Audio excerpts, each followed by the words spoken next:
안녕하세요. DJ 라니입니다. 오늘의 사연 시작해 보겠습니다. 안녕하세요. 저는 마포구에 사는 박현주라고 해요. 저는 제가 생각해도 참 열심히 살았다고 자부할 수 있는 삶을 살았어요. 감사하게도 열심히 한 만큼의 성과도 이뤘고요. 성공에 더해 사랑하는 사람도 일찍 만났고 주변에 좋은 사람들도 많고 그렇게 사랑받으며 행복하게 살고 있었던 것 같아요. 이렇게 얘기하면서 다시 생각해도 정말 축복받은 삶이었구나 싶네요. 그런데 제가 모르는 사이 제 삶은 제가 알고 있던 것과는 다른 방향으로 흘러가고 있었더라고요. 남편이 저를 배신한 거였어요. 전 그걸 까맣게 모르고 있다가 다른 사람들을 통해 알게 되었고 그 배신감을 어떻게 해야 할지 알 수가 없어 너무나도 힘든 시간들을 보냈죠. 그리고 저는 강큰 복수를 결심했고 성공했습니다. 씁쓸할 수도 있는 이야기지만 저는 통쾌한 이야기라고 얘기하고 싶어요. 여러분들도 그런 마음으로 제 이야기를 들어주셨으면 좋겠어요. 저희 부모님은 제가 어렸을 때부터 식당을 운영하셨어요. 부모님의 식당은 저희 집이랑 무척 가까웠고 그래서 저한테 부모님 식당은 놀이터 같은 곳이었던 것 같아요. 그렇게 어렸을 때부터 요식업에 익숙했고 자연스럽게 관심을 가지게 되었죠. 요리에도 관심이 많았어요. 여느 여자애들과 달리 예쁜 인형의 옷을 갈아입히며 노는 것보다 요리나 식당놀이 같은 장난감을 갖고 노는 걸 더 좋아했거든요. 요리사가 되어서 오너 셰프가 되고 싶다는 꿈을 꾼 적도 있었는데 안타깝게도 그쪽으로는 재능이 없다는 것을 깨닫게 되기까지는 그리 오래 걸리지 않더라고요. 물론 요리도 기술이니까 배워서 얻을 수 있는 것들이 있고 그렇게 얻은 기술만으로도 얼마든지 오너 셰프가 될 수는 있었겠지만 제가 원하는 건 그런 게 아니었기 때문에 직접 요리를 하겠다는 생각은 일찌감치 접었어요.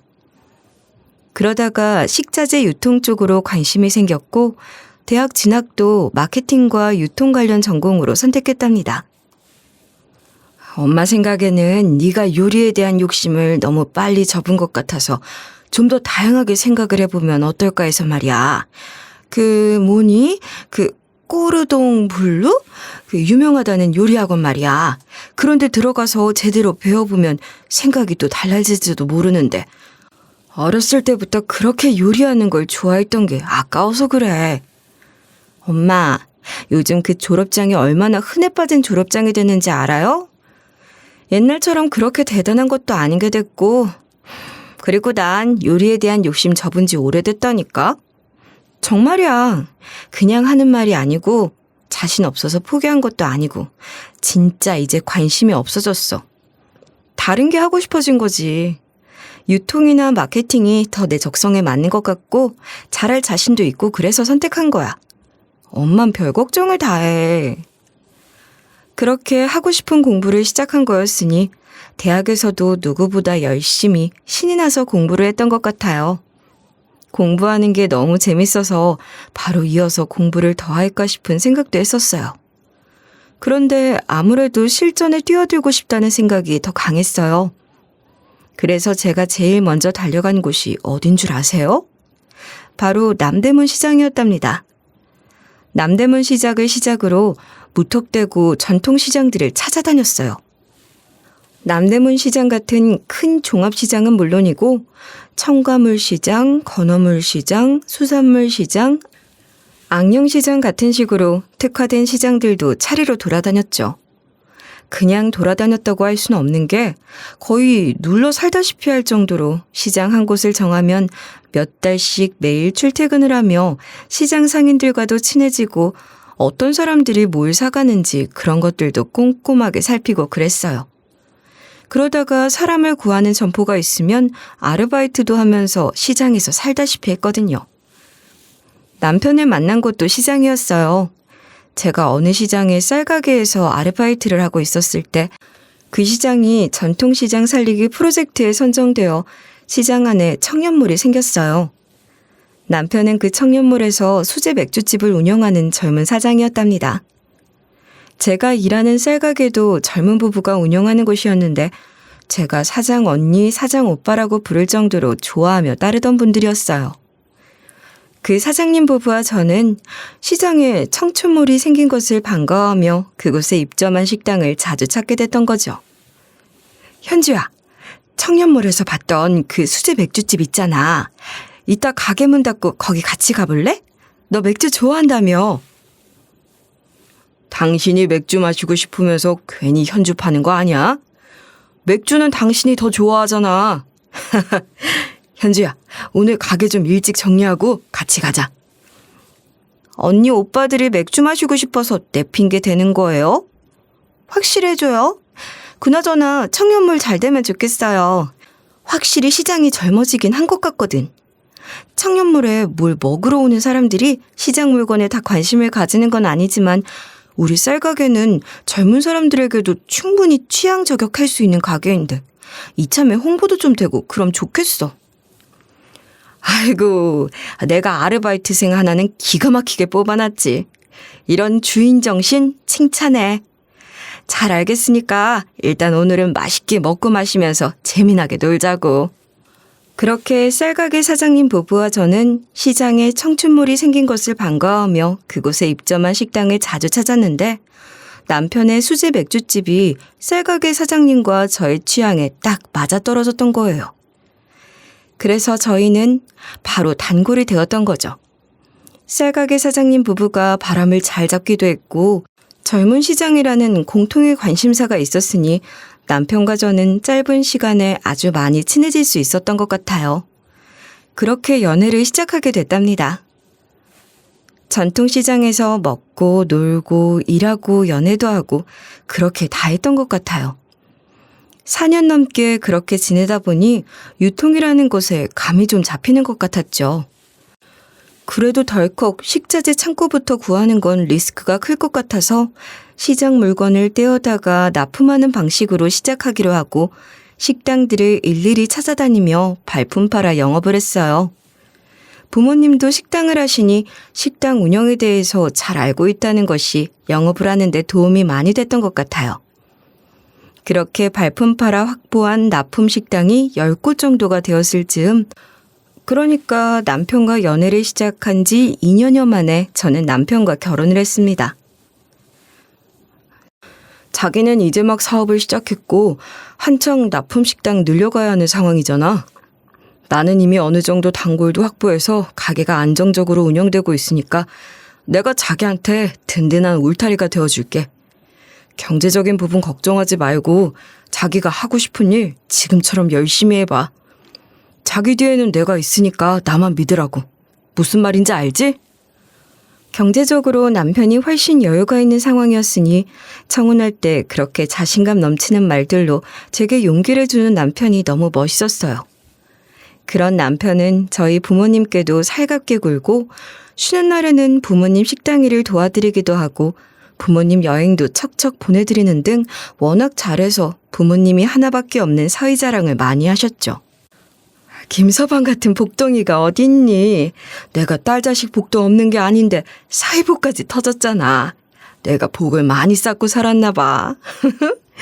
다들 부러워서 죽을라 그래. 그리고 너희 시댁 어르신들도 시골에서 농사 짓고 사시면서 아들한테 의지하려는 분들도 아니시고 그만하면 좋으신 분들이야. 더 바랄 게 없지 뭐. 그런 것 같아. 친구들 보면 시집 잘 갔다고 하는 애들, 뭐 시댁 빵빵한 그런 애들 있잖아. 사실 조금만 들여다보면 하나도 안 부럽더라. 그 많은 시댁 행사 일일이 쫓아다니면서 일해야지 주말마다 최소 한 끼는 시댁 가서 먹어야지. 지원받는 게 많으면 많은 만큼 그만큼 해야 하는 게 더 많더라고. 하나도 안 부러워. 우리가 열심히 해서 일어나가는 게 훨씬 더 좋은 것 같아. 정말 그렇게 생각했어요. 남편도 저도 집에서 지원을 받을 수 있는 형편은 아니었지만 둘 다 하고 있는 일에 자신이 있었고 누구보다 열심히 하고 있었으니까요. 그리고 남편이 저와 친정이 잘하는 만큼 저도 시댁에 잘하려고 노력했어요. 먼 시골에 계셔서 자주 찾아뵙지는 못했지만 전화로라도 자주 안부 인사를 드렸고 마음으로부터 잘하려고 했어요.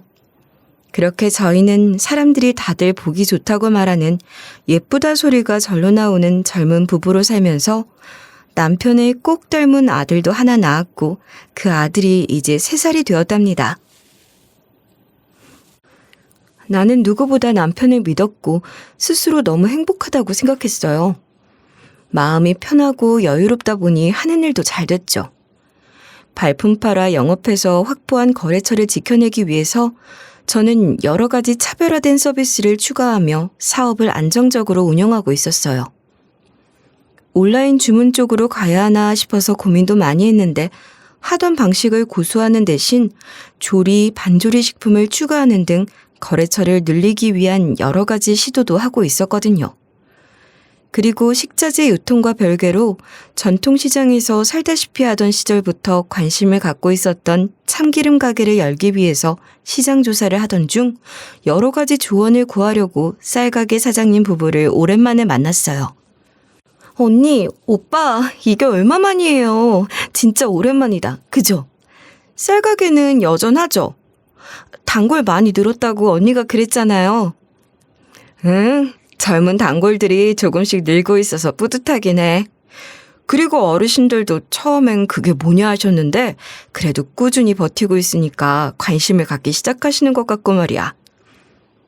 그래, 그건 그렇고 현주 너는 기어이 그 참기름 가게를 하고 싶다는 거지? 너 시장에 살다시피 할 때부터 참기름 가게 얘기했었잖아. 그렇죠. 나의 수건 사업이랄까? 지금 하고 있는 유통도 재밌긴 한데 시장에서 지내던 때가 많이 생각나더라니까? 난 확실히 시장 체질인가 봐. 거기 있을 때 제일 살아있는 것처럼 느껴지고 재밌게 지냈던 것 같거든. 참기름 가게 오프라인 상점도 전통시장에 열 거야. 언니랑 오빠가 있는 시장이면 더 좋겠지? 우리 신랑 가게도 거기 있으니까 말이야. 남편이랑 하루 종일 붙어있으면 별로야? 하루 24시간 1년 12달 맨날 붙어있는 언니 오빠가 어디 한번 얘기해봐. 예, 현주야, 네 남편 얘기가 나왔으니 말인데 너네 잘 지내니? 네 남편 요즘 뭐 수상하게 구는 건 없어? 너무 그렇게 좋게만 생각하지 말고 잘 좀 살펴봐. 무슨 소리야? 우리 남편이 왜? 언니 오빠, 뭐 나한테 할 얘기 있어? 그런 거면 말 돌리지 말고 그냥 얘기해요. 무슨 얘긴데 그래? 혹시 뭐 여자 얘기 같은 거야? 잘 살펴보라니. 예, 그렇게 가볍게만 생각할 일이 아니라니까. 내가 그냥 하는 얘기가 아니니까 좀 새겨들어. 아니, 뭐 진짜 무슨 일이 있으면 얘기를 해요. 그런 거 아니고 그냥 좀 수상하다 그런 거면 걱정 안 해도 돼. 내가 내 남편을 몰라? 청년몰에 있는 수제 맥주집 장사라는 게 어떤 건지 내가 몰라? 젊은 사람들 보고하는 장사잖아. 근처에 대학도 몇 개 있고 젊은 남자 사장이 하는 맥주집이니 단골인 여자 손님들도 많겠지. 우리 남편이 성격이 좀 좋아? 그런 단골들이랑도 친하게 잘 어울리고 그게 다 영업이지. 언니는 알면서 그래. 그리고 그 사람이 나한테 얼마나 잘하는데 여자 문제 같은 건 상상도 안 해봤어. 그러니 내가 웃음이 안 나오겠냐고. 심지어 언니 오빠가 그러니까 말이야. 예, 바람피는 남자들이 부인한테 더 잘하는 건 공식 아니냐? 네가 이렇게 네 남편을 너무 믿고 있으니까 우리가 이런 얘기도 하는 거지.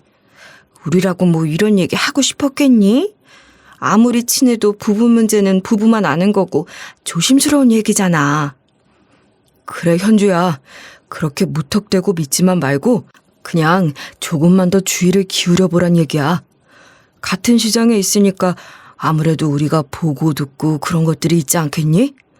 일일이 다 옮기고 싶진 않고 네 말처럼 영업을 해야 하니까 나도 충분히 이해할 수 있는 부분들이 있지. 그걸 다 알면서도 우리가 이런 얘기를 꺼냈다는 걸 생각하란 거야. 알겠지? 알아요, 알아. 언니 오빠가 다 나 위해서 하는 말인 것 내가 알지 왜 몰라. 현주가 언니 오빠한테 좀 중요한 사람이긴 하잖아? 그지? 그 맘 다 알고 있으니까 감사하게 듣고 내 남편 아무리 믿더라도 방심하지 않겠나이다. 됐지? 그렇게 자신만만하게 말하긴 했지만 막상 그런 얘기를 듣고 나니 기분이 좀 그렇긴 하더라고요.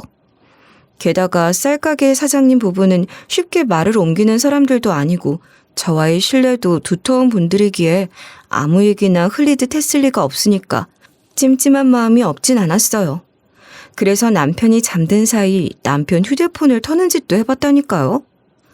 연애 시절부터 시작해서 단 한 번도 해본 적이 없던 짓이고 그런 짓을 하는 사람들을 이해할 수 없다고 생각했던 저였는데 말이에요. 남편 휴대폰은 비밀번호나 패턴 같은 걸로 잠겨있지도 않았고 카톡이나 통화 기록 같은 것도 이상한 게 전혀 없었어요. 그럼 그렇지. 내 남편이 그럴 리가 없지. 쌀가게 사장님 부부가 뭔가 단단히 오해를 한 모양인데 그런 오해는 시간이 지나면 저절로 없어질 거라 생각하니 마음이 편해지는 것 같았어요. 그러던 어느 날 남편이 씻고 있는 동안 남편이 찍어서 남편 휴대폰에 저장되어 있는 아들 사진이 궁금해서 슬쩍 확인만 하려고 남편 휴대폰을 집어들었어요. 쌀가게 사장님 부부에게 그런 얘기를 듣고 온 그날 이후로 남편 휴대폰을 다시 열어본 적은 없었는데 그렇게 한 번 몰래 봤던 전적이 있어서 그랬는지 저도 모르게 씻고 있는 남편 몰래 남편 휴대폰을 집어드는 게 자연스럽게 되더라고요. 저도 놀랐어요. 전 같았으면 절대 안 그랬을 거거든요. 남편이 씻고 나올 때까지 당연히 기다렸을 텐데 말이죠. 무튼 그렇게 남편 휴대폰에서 아들 사진을 보면서 흐뭇하게 웃고 있었는데 중고거래 마켓 어플에 채팅이 뜨는 거예요. 평소 중고거래로 이것저것 사고 파는 걸 즐겨하는 남편이었으니 뭘 또 판다고 올렸거나 사려나 보다 했죠. 그런데 채팅 알람이 자꾸 오는데 미리 보기로 뜨는 채팅의 내용이 이상하더라고요. 자기? 일단 호칭이 자기인 거죠. 그때부터 손이 덜덜 떨리기 시작했고 심장이 튀어나올 것처럼 쿵쿵거리기 시작했어요. 이게 뭐지? 당장 그 채팅창을 클릭하고 싶었지만 그럼 대화 내용을 읽은 것으로 표시가 될 테니 섣불리 그럴 수도 없고 미리 보기로 뜨는 내용들을 우선 좀 지켜보기로 하고 계속 보고 있었는데 일부만 보이는 내용만으로도 채팅창에서 남편을 찾으며 내 남편을 자기라고 부르는 그 여자는 남편의 상간녀가 분명했어요. 더 볼 것도 없었고 남편이 언제 나올지도 모르니 일단 남편 휴대폰을 덮었습니다. 그날 밤 잠을 한숨도 못 자고 뜬 눈으로 이 사태를 어떻게 해결해야 할지 생각하느라 머리가 터지는 줄 알았어요. 머리에 쥐가 날 것 같더라고요. 내 남편이 바람이 나다니. 이런 일이 제게 일어날 줄은 정말 꿈에도 몰랐으니까요. 처음엔 아무 생각도 할 수가 없어서 포털 사이트에 남편 바람이라는 검색어를 넣고 아무 생각 없이 클릭해서 사람들이 써놓은 이야기들을 읽어보기도 했어요. 주로 맘카페 같은 곳에 올라와 있는 글들을 봤는데 어이없게도 제 남편처럼 중고거래 마켓 어플의 채팅을 통해 상간녀와 연락하는 것이 유행이라나요? 기가 차더군요. 며칠 혼자 끙끙거리다 쌀가게 사장 언니에게 연락해서 제가 본 것들을 이야기했어요. 언니, 그러니까 언니랑 오빠가 더 알고 있는 게 있으면 그냥 다 솔직하게 말해줘. 뭔가 알고 있는 거야? 나한테 그런 얘기를 그냥 한 건 아닐 거 아니야. 그게 내가 아는 그 여자가 맞다면 그 여잔 시장 근처 전문대에 다니는 학생이야. 너희 남편 가게 단골이기도 하지만 우리 쌀가게에도 자주 오는 애거든. 뭐? 대학생? 전문대생이면 기껏해야 20살, 21살짜리라는 거야? 학교에 늦게 들어갔을 수도 있나? 뭐래. 지금 그게 무슨 상관이겠어. 20살짜리든 뭐든 그게 중요한 게 아니지. 그래서 언니는 걔가 그 인간이랑 놀아나고 있다는 걸 어떻게 알았어? 그렇게 다 알고 있었으면 나한테 그날 다 말하지 그랬어. 그게 나도 확실한 게 아니었거든. 나도 처음엔 너처럼 생각했어.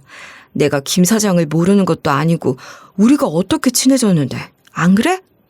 그저 가깝게 지내는 단골들 중 한 명이라고 생각했어. 근데 한날 내가 거래처에 다녀오다가 우연히 네 남편이 대낮에 걔가 사는 원룸 건물에서 나오는 걸 봤거든. 걔가 우리 집 단골이기도 했다고 했잖아. 우리 가게 장점이 뭐야? 당일 도정, 소량 포장 아니니. 걔도 그렇게 소분해서 작은 봉지에 담아 파는 쌀을 주로 사갔는데 그러면서도 꼭 배달 서비스를 부탁하는 거야. 그 덕분에 내가 걔네 집을 알고 있는 거지만 맨날 그렇게 배달 서비스 부탁하는 것도 얄밉더라고. 하여간 뭐 걔가 거기 사는 걸 알고는 있었어도 그때까지만 해도 걔가 네 남편이랑 친한 것도 몰랐고 걔랑 네 남편이랑 연결짓는 건 나도 상상할 수 없는 일이었으니 그냥 뭐 볼 일이 있나 보다, 아는 사람이라도 사나, 그냥 그러고 말았던 것 같아. 미친놈, 대낮에 그렇게 드나들고 있었던 거야? 언니, 그게 대체 언제쯤이야? 언제부터 그 짓을 하고 다녔던 거냐고. 정확한 건 아니지만 대여섯 달은 된 것 같아. 그 일이 있고 나서 보니 네 남편이랑 걔랑 많이 친해 보이더라고. 그러니 자꾸 그 일이 생각나는 거지. 설마 하면서도 혹시나 싶은 생각에 예의주시를 하게 됐지. 우리랑 너랑 여전히 자주 연락하고 가깝게 지내는 걸 네 남편도 아니까 나름대로 얼마나 조심을 했겠어. 그래도 같은 시장에 있으니 우리 눈에 띄는 건 시간 문제였던 거지. 보통 사이는 아닌 것 같다는 게 감지되기 시작하더라. 그래서 너한테 어떻게 얘기를 해줘야 하나 고민하고 있었는데 그때 마침 네가 보자고 연락을 했던 거야. 언니, 나 정말 너무 화가 나서 미치겠는데 어떻게 하지? 당장 이놈의 인간 잡돌이를 해야 하나? 그냥 학교든 집이든 찾아가서 머리채라도 잡아야 하나? 근데 그럼 안 되는 거지. 그런 거라며 그건 하수들이나 하는 짓이라는 것쯤은 나도 알아. 그리고 그런다고 내 마음이 후련해질 것 같지도 않아. 그럼. 아이고 똑똑하다 우리 현주. 네 말이 맞아. 괜히 그랬다가 명예훼손으로 고소라도 당하면 그것만큼 억울한 일도 없는 거 아니니. 여기 시장에도 그런 일이 한두 번 있었던 게 아니야. 말도 마. 그런 생각은 하지도 말고 우선 외도 증거부터 차근차근 모으자. 괜히 네가 나서서 하겠다고 덤비지 말고 어디 그 흥신소 같은 데다 맡겨버려. 그게 낫지 싶어. 침착해야지. 침착할 거야. 언니 말처럼 증거부터 모으면서 그것들을 어떻게 처리할지 생각해볼래. 언니, 그런 곳 아는 데 있어? 흥신소 같은 거 말이야. 어쩐지 좀 무섭고 그러네. 언니가 같이 가줄 거지? 오빠도 불러서 같이 가자. 우리끼리 가는 것보다 훨씬 낫지 않겠어? 그래, 알았어. 얼마 전에 돼지국밥집 이모가 얘기한 흥신소가 있어. 일처리 깔끔하다고 하더라. 내가 한번 알아볼게. 걱정하지 마. 기가 막히는 그 꼴을 당했지만 그건 그거고 제 일은 해야 한다 싶었죠.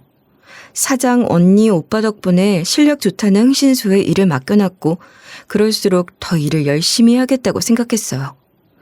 일에 전념하는 동안만이라도 생각할수록 분한 이 상황을 잊고 싶었고 이혼하고 홀로 서기를 해야 하니 제 일이 더 절실하기도 했던 것 같아요.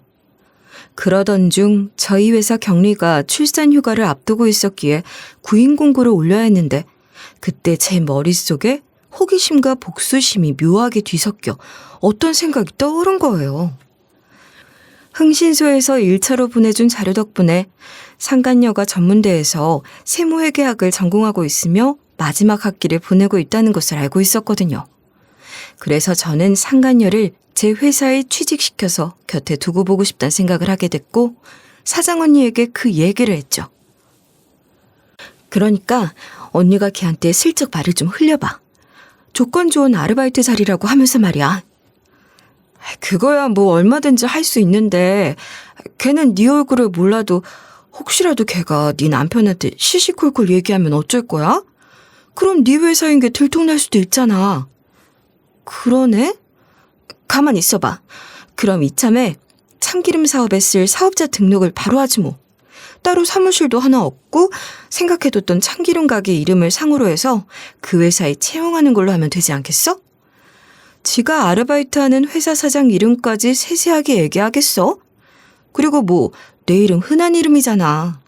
그놈은 참기름 사업에 대해서 아예 모르고 있으니까 설령 내 이름을 듣더라도 나일 거라고 생각은 못할 거야. 그래. 그럼 되겠다. 그렇게 하자. 말 잘 흘리는 건 나한테 맡겨. 내가 그년 너네 회사 면접 보러 가게 만들 테니까. 장담하던 사장 언니 말대로 상간녀는 바로 지원을 하더라고요. 조건 좋은 아르바이트라고 했으니 구미가 당겼겠죠. 그렇게 상간녀는 제가 누군지 모르는 채로 면접을 보러 왔어요. 저는 쌀가게 사장님 부부네 가게에서 일하면서 그 시장에 출퇴근하던 시절에는 남편 가게에 자주 갔었지만 이후 연애를 시작하고 그 시장을 떠나 다른 시장을 다니고 또 본격적으로 제 일을 시작한 다음부터는 남편 가게에 거의 가지 않았거든요. 제 일이 바쁘기도 했고 말했듯이 여자 손님이 많은 가게이니 손님들이 남편이 유부남인 걸 알아도 와이프가 가게에 나와 있는 게 그리 도움이 될 것 같진 않았고 또 남편이 손님들을 응대하는 것도 제가 있으면 여러모로 신경 쓰고 불편할까봐 배려하는 차원에서 일부러 가지 않은 것도 있었단 말이에요. 그랬으니 남편 상간녀는 나에 대해 아는 것이 전혀 없을 수밖에요. 저는 남편을 편하게 해주려고 그랬던 건데 그 사이에 그놈은 어린 년 끼고 놀아나고 있었다니 참 어이가 없네요. 그렇게 면접을 치르고 저는 상간녀에게 지원자들 중에 제일 마음에 든다고 치켜 세우기까지 했어요. 몇 명을 면접 보긴 했는데 제일 야무지게 일을 잘할 것 같아요. 경력은 없지만 성적도 좋고 말이에요. 임시직으로 구인 공고를 올리긴 했지만 정규직으로 전환할 생각도 있어요. 아르바이트라고 생각하지 말고 열심히 해봐요. 내일부터 바로 출근할 수 있겠어요? 네, 그럼요. 감사합니다. 너무 좋아요. 졸업학기여서 취업으로 처리하면 출석도 문제 없어요. 내일부터 당장 출근할게요. 그렇게 저는 상간녀를 지척에 두고 지켜볼 수 있게 됐답니다. 당시만 해도 상간녀를 제 회사에 취직시킨 다음에 뭘 어떻게 하겠다는 구체적인 계획 같은 게 있었던 건 아니었어요.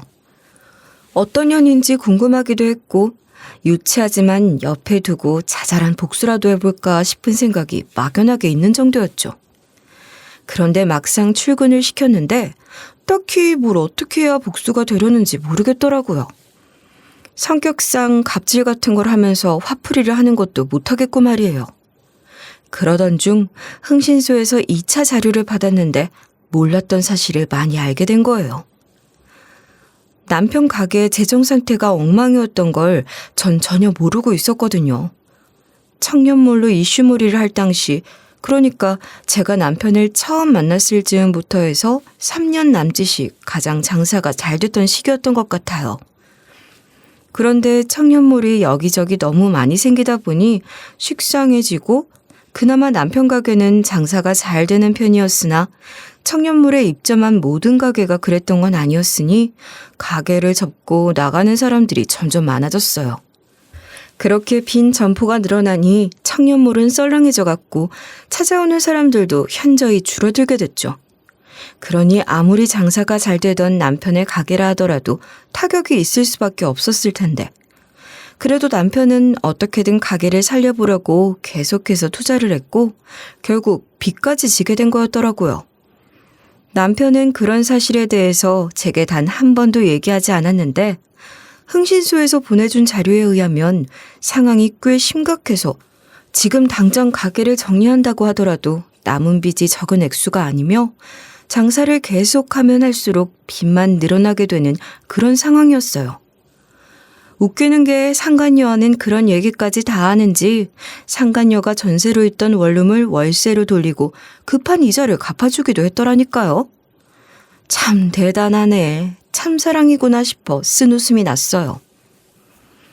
그래, 너네 그렇게 죽고 못 사는 사이면 둘이 사이좋게 깜빵도 같이 보내줄게. 그렇게 저는 상간녀가 빠지기 좋은 함정을 파기로 결심했던 겁니다. 지금 남편과 상간녀에게 무엇보다 돈이 절실하니 그걸 이용하기로 한 거죠. 상간녀가 격리일을 보고 있으니 일은 더 수월했어요. 3억 정도의 투자금을 현금으로 만들어 상간녀가 퇴근하기 전 그걸 건네며 내일 출근하자마자 은행에 가서 입금하라고 했거든요. 평소에도 오프라인 거래가 많다 보니 그런 식으로 현금을 입금하고 출금하는 업무가 많았고 익숙한 업무이긴 했지만 그렇게 큰 돈을 맡기는 건 처음이었어요. 이렇게 큰 돈을 처리하는 건 처음이지? 앞으로 이런 일도 덜어 있을 거야. 침착하게 잘 처리하면 돼. 똑같은 일인데 뭐. 기대했던 것 이상으로 일 처리가 분명하고 빨라서 얼마나 마음에 드는지 몰라. 그러니까 이런 큰 돈도 내가 믿고 맡길 수 있는 거지. 마음에도 없는 폭풍 칭찬을 날려놓고 저는 목숨을 건 연극을 하기로 했습니다. 상간녀가 현금 3억을 공용금고에 넣고 퇴근하는 것을 확인한 후 저는 가짜 유서부터 작성했어요. 남편의 외도를 알게 되어 상심한 마음에 모든 것을 포기하고 세상을 등지려는 가련한 여자의 심정을 대충 꾸며 적었죠. 그리고 상간녀가 출근하면 저를 발견할 수 있도록 시간을 계산해서 모든 일이 벌어질 수 있도록 일을 꾸민 거예요.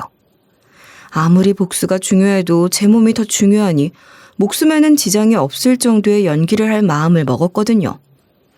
무모하다 싶은 이런 계획을 세울 만큼 남편과 상간녀를 응징하고 싶은 마음이 간절했던 것 같아요. 저는 그런 계획을 다 세워놓고 저를 도와줄 시장 언니 오빠에게 얘기하며 언니 오빠가 해줘야 할 일들에 대해서도 얘기를 했어요. 현주야, 아무리 그래도 이건 너무 무모한 거 아니야? 그러다 네 몸 상하면 어쩌려고 그래. 아무리 목숨에 지장이 없다고 하더라도 몸을 상하게 하는 건 맞잖아. 걱정 마. 내 몸인데 내가 더 절실하지 않겠어? 나도 알아볼 만큼 알아봤어.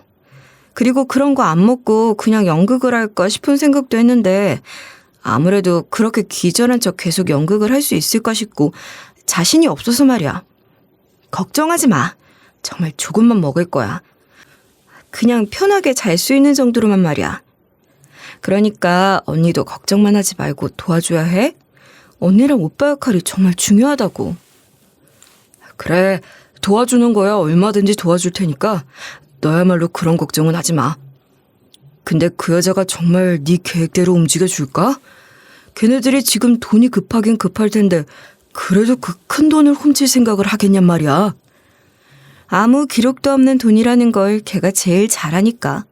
엄청나게 큰 유혹이 될 건 확실해. 그리고 그놈이랑 상의라겠지? 지 혼자 저지르기엔 오빠 말처럼 너무 큰일이고 겁도 날 테니까 말이야. 그럼 그놈이랑 공모하는 것도 다 증거로 남길 수 있어. 내 생각엔 그것들 분명히 그 돈 훔쳐내려고 할 거야. 뭐 쫄려서 그렇게 못하면 뭐 그땐 이혼소송이랑 위자료 손해배상 청구만 하면 되는 거고 말이야. 나야 뭐 손해볼 게 없잖아. 걸려들면 제대로 응징하는 거고 그 정도로 나쁜 짓을 안 한다면 지금 갖고 있는 증거로 지금 저지른 일들에 대해서만 벌받게 하면 되는 거야. 그래, 네 생각이 그렇게 확고한 거면 우리는 너 도와줄 거야. 계획한 대로 해봐. 그렇게 저는 계획을 실행에 옮길 수 있었어요. 아침이 되어 출근한 상간녀는 제가 유서를 써놓고 쓰러져 있는 것을 보고 잠시 머뭇거리다가 바로 남편에게 전화를 건 거예요. 그때까지도 상간녀는 제가 누군지 몰랐으니 남편에게는 지가 일하는 회사 사장이 유서를 써놓고 쓰러져 있는데 어제 자기에게 현금 3억을 맡겨놨고 장부에도 기록이 없는 돈이다. 들고 날라도 아무도 모를 것이다. 그런 얘기를 했고 만날 장소를 정하더니 금고에서 바로 돈을 꺼내서 나갔어요. 그리고 그 모든 과정은 제가 미리 설치해둔 카메라에 다 녹화되고 있었던 거죠. 밖에서 그 광경을 지켜보던 사장 언니는 상간녀가 돈가방을 들고 나가는 게 보이자마자 바로 구급차를 불러 저를 병원으로 데려왔고 사장 오빠는 상간녀를 따라가 남편과 상간녀가 만나는 걸 기다렸다가 그 현장을 경찰과 함께 덮쳤습니다. 제가 작정하고 파놓은 함정이긴 했으나 남편의 외도로 모든 것을 포기할 만큼 괴로웠던 것도 사실이고 상간녀가 남편과 공모해 회사 돈 3억을 훔쳐 달아난 것도 사실이잖아요. 그리고 제가 설치한 카메라는 제가 필요에 의해 설치한 것으로 전혀 불법적인 것도 아니고 증거 자료로도 충분히 사용할 수 있는 거였어요. 저는 그렇게 남편과 상간녀를 절도죄로 고소했어요. 제가 이 함정을 파기로 계획할 때 좀 걸렸던 게 친족상도례라는 법이었거든요. 들어보신 분들이 아마 거의 없으실 것 같은데요. 이게 뭐냐면 직계 혈족, 배우자, 동거, 친족, 동거 가족 또는 그 배우자 간에 이루어진 절도죄의 경우에는 그 형을 면제한다는 법이에요. 무슨 이런 법이 다 있나 싶지 않으세요? 저는 처음 이 법에 대해 알게 됐을 때 그런 생각이 들었거든요. 아니, 그렇게 가까운 사이에 그런 배신을 당했으면 괘씸죄를 적용해도 시원찮을 것 같은데 죄를 면해주다니요. 정말 어처구니 없는 법이라고 생각했지만 어쩌겠어요. 법이 그렇다는데. 그래서 이혼을 먼저 하고 이 계획을 진행할까도 생각했었어요. 그런데 남편이 바로 이혼에 합의할지도 모를 일이고 소송을 하게 된다면 시간이 또 얼마나 걸릴지 알 수 없는 거잖아요.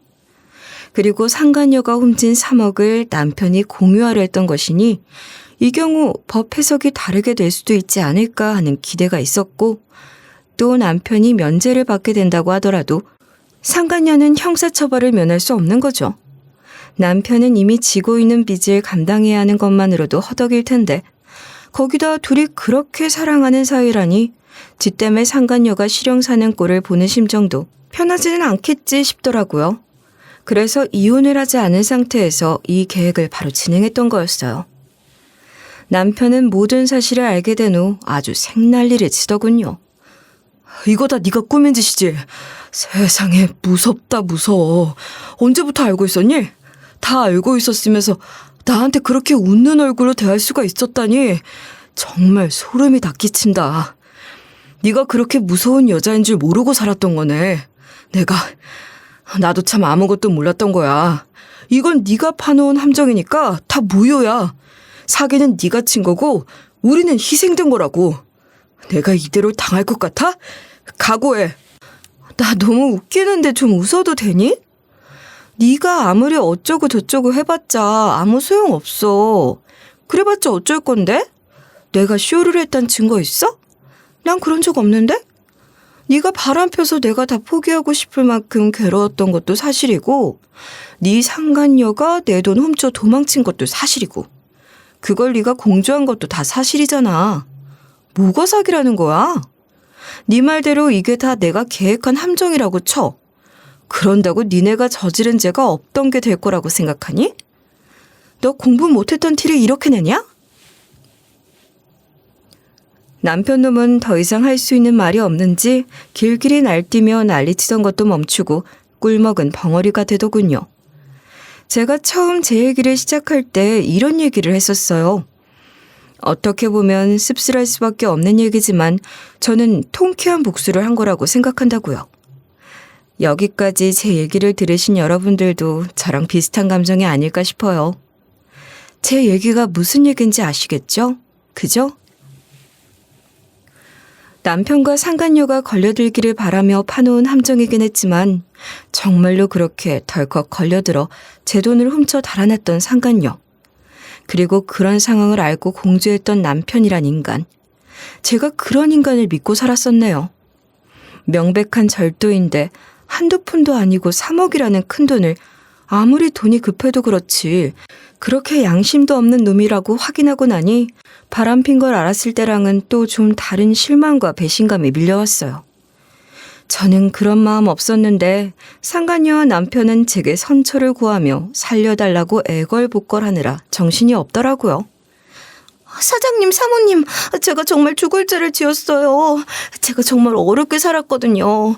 어떻게든 뭐라도 해보려고 혼자 서울 올라와서 아르바이트 몇 개씩이나 하면서 학교 다니고 있었어요. 전문대라도 서울에 있는 학교를 나와서 취직도 서울에서 할 수 있고 그럴 거라고 생각했어요. 그래서 정말 열심히 살았거든요. 그러면서도 너무 힘드니까 외롭기도 하고 그래서 그러면 안 되는 거 알면서도 사장님이 오빠처럼 잘해주시니까 저도 모르게 마음이 확 가더라고요. 사장님은 아무 잘못 없으세요. 제가 막 들이댄 거예요. 그러니까 사장님만이라도 구제해주세요. 정말 죄송합니다. 잘못했어요. 아이고, 눈물 나는 사랑이네. 그래, 너네 사랑만큼은 내가 인정한다. 너네 정말 사랑하는구나. 잘 알겠어? 그러니까 그렇게 사랑하는 너네 둘이 그 죗값도 나란히 같이 잘 받으란 말이야. 이제 와서 나한테 이렇게 비는 게 무슨 소용이니? 그리고 너네들 시시덕거리면서 붙어 다니는 거 보니까 나한테 미안한 마음 같은 건 전혀 없는 것 같던데 뭘 그래? 일이 이렇게 되고 보니까 나한테 막 죄송하고 미안하고 죽을 죄를 진 것 같고 그러니? 내 남편 가게에 출근 도장 찍으면서 술 먹고 놀 때는 좋았겠지. 네 친구들까지 데려와서 난리도 아니던데 무슨 소리야? 그런 얘기한다고 내 맘이 약해질 것 같아? 너는 내 남편이랑 놀아난 걸로도 모자라서 내 돈 3억까지 훔쳐갔던 애야. 그런 너를 내가 뭘 어떻게 봐주겠니? 그러니까 얘가 그게 당신 돈인 것도 모르고 그랬던 거잖아. 나도 얘가 말하는 사장이 당신인 줄 알았으면 절대로 안 그랬어. 당신 그건 믿어줄 거지? 내가 당신한테 잘했던 것도 많잖아. 그랬던 내 마음을 좀 생각해줘. 다 진심이었어. 당신도 알잖아. 내가 처가에도 얼마나 잘했냔 말이야. 그게 마음 없이 할 수 있는 게 아니었다고. 장사도 잘 되고 여유가 있었으니까 당신이나 처가에도 내가 하고 싶은 걸 다 할 수 있어서 얼마나 좋았는지 몰라.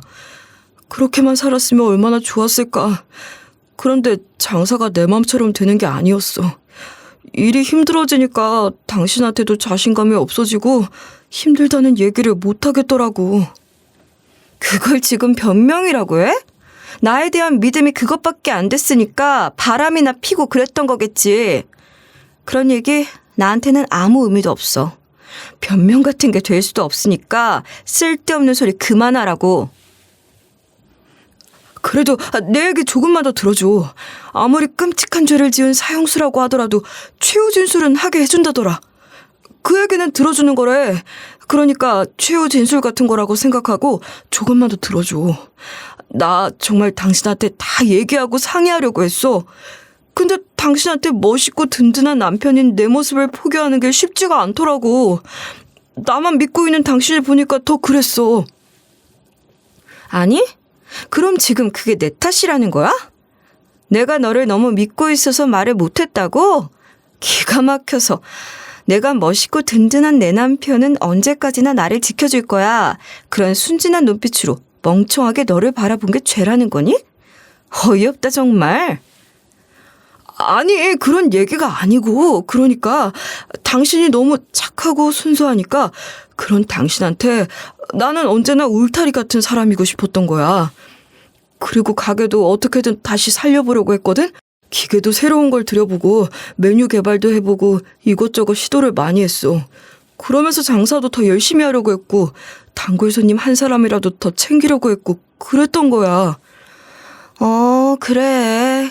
그렇게 단골 손님 잘 챙기다가 정분도 나셨겠지. 전혀 힘들고 외롭다니까 솔직했니? 어린 년이 그러니까 안쓰럽고 막 잘해주고 싶고 그랬다 이거야? 그래서 그랬니? 전현한테 들어간 돈도 있는 거지? 얼마나 썼어? 이왕 이렇게 된 거 어디 솔직하게 말해봐. 아니에요. 사장님이 저한테 돈을 준다거나 그러신 건 아니에요.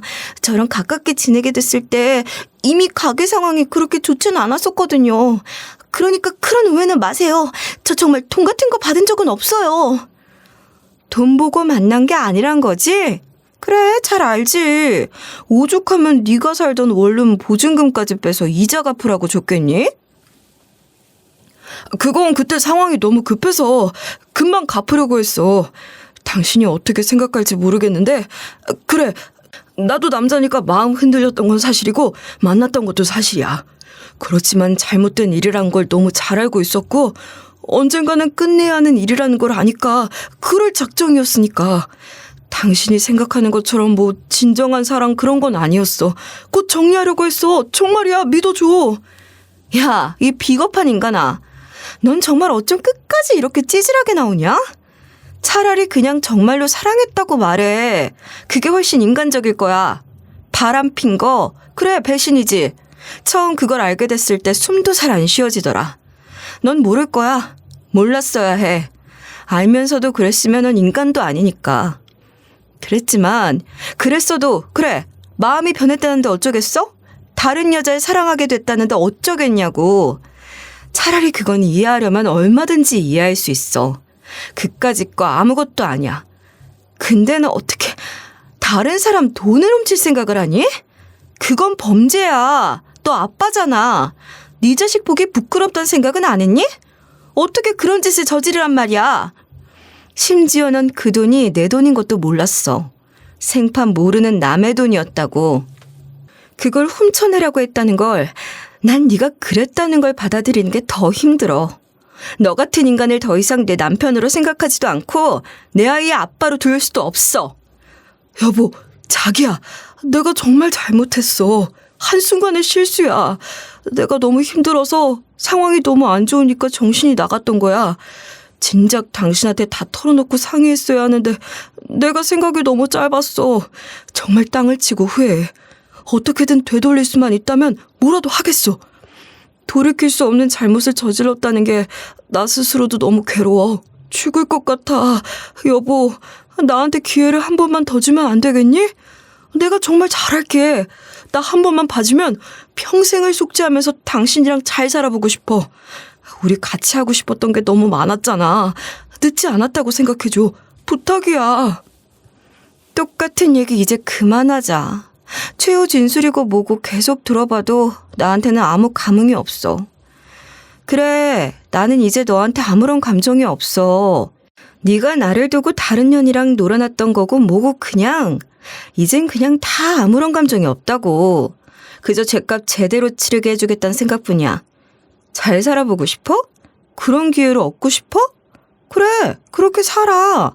죗값 제대로 치르고 나와서 정신 차리고 똑바로 잘 살길 바랄게.